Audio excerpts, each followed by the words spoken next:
Spokesperson for former President John Agyekum Kufuor has described Dr. Bawumia's driver's mate analogy as an insult to the people of Ghana. Flag bearer of the NPP, Dr. Mahamudu Bawumia, last week told Ghanaians not to blame him for the economic woes of the country, explaining that his role as vice president and chairman of the economic management team was just an advisory role which did not give him the power to take major decisions. Speaking on an Accra-based TV station, Nana Oyeninto said he finds that explanation problematic, questioning why Dr. Bawumia did not resign if he felt his position was useless. Well, let's have a conversation on this particular issue because it brings to bear the importance of the vice president's office. Grateful for your time, Mr. Martin Kpebu. I would also be joined by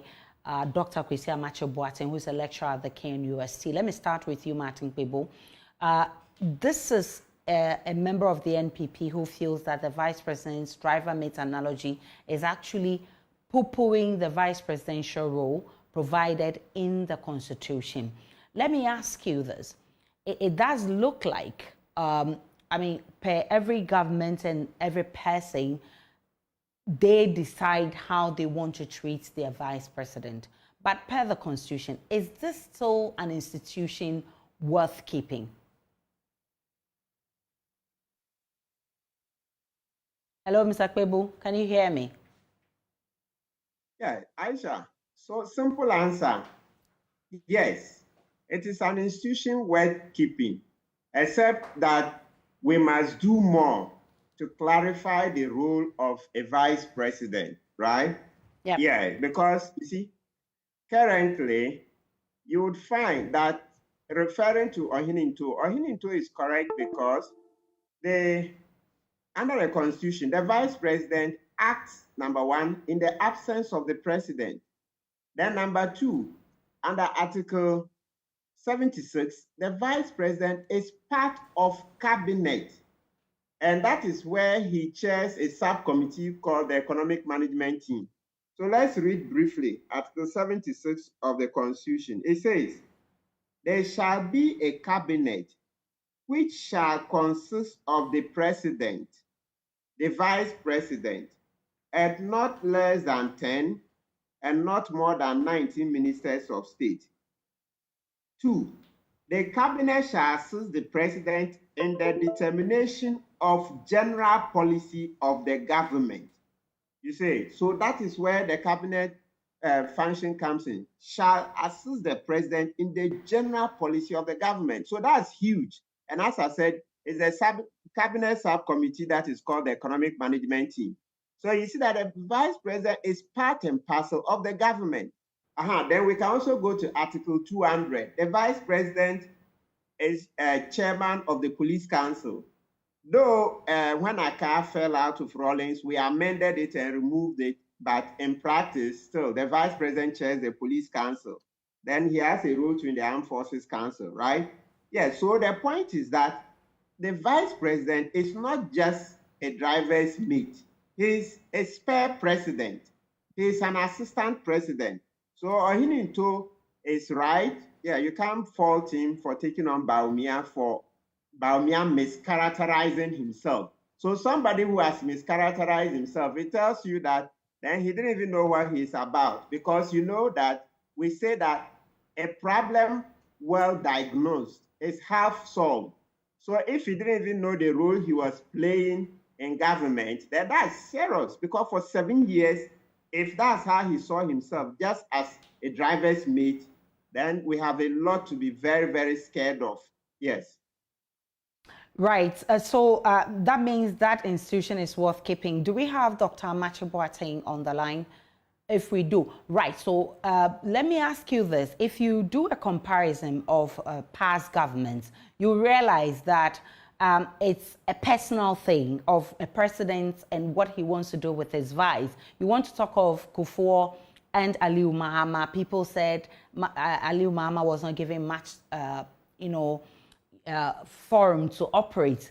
You want to talk about Rawlings and Accra and even Atta Mills, and same thing happened. Now you want to talk about Atta Mills and Mahama. You can't say same because Mahama was giving enough room to operate. Then you are talking about Bawumia and Akufo-Addo. How then do we ensure that this constitutional provision does not end up becoming useless, as Dr. Bawumia is trying to put it? Good. So, number one, the practice has shown, and in this current administration, if not run away, our practice has been that the vice president is given the charge of the economy. So perhaps in the next constitutional amendment, maybe we can put it expressly in there. But so far, Mahama said Atta Mills put him in charge of the constitution, the economy. Vice President Bawumia also says, what do you call it? Akufo-Addo put him in charge, except that now they are saying that he was only in charge for the first term, not the second term. Well, we are not in a position to verify that. So perhaps based upon this shifting situation, it will be best that the next time we do the constitutional review, we will expressly put it in there. Because look, one thing is become very clear. The president doesn't know everything. We can't put everything in one man's hands. It leads to abuse of office. And so we've seen it, because if we are going by Bawumia's, the analysis they are doing, so in the first term, the president allowed him to operate, but in the second term, then the president has taken it away. We cannot develop like that. We don't vote for one man. We vote knowing that he's coming with a collective of people. He, Akufo-Addo, trumpeted Bawumia as the economic messiah. Bawumia's own wife, Samira, said, my husband is an economic whiskey, etc. So it was on the basis of this that we voted. So it's not within the president's power. After he's told us that Bawumia will do everything, then he gives Bawumia the chance to operate in the first term, then the second term he takes it away. I shall remember, we are only analyzing. I don't know whether it's true that in the second term, Bawumia was not put in charge. I don't know, but we are just analyzing. So if that is the case, that in the second term, that's this current term, they didn't listen to him, then it gives us cause to want to do constitutional amendment to put it in there expressly, that the vice president shall be in charge of the economic management team, and put further provisions to make their advice quite binding. Because one thing is become very clear, we can't continue to leave so much in the hands of the president alone. When you get a bad president, a bad leader like President Akufo-Addo, you see where we've landed. And so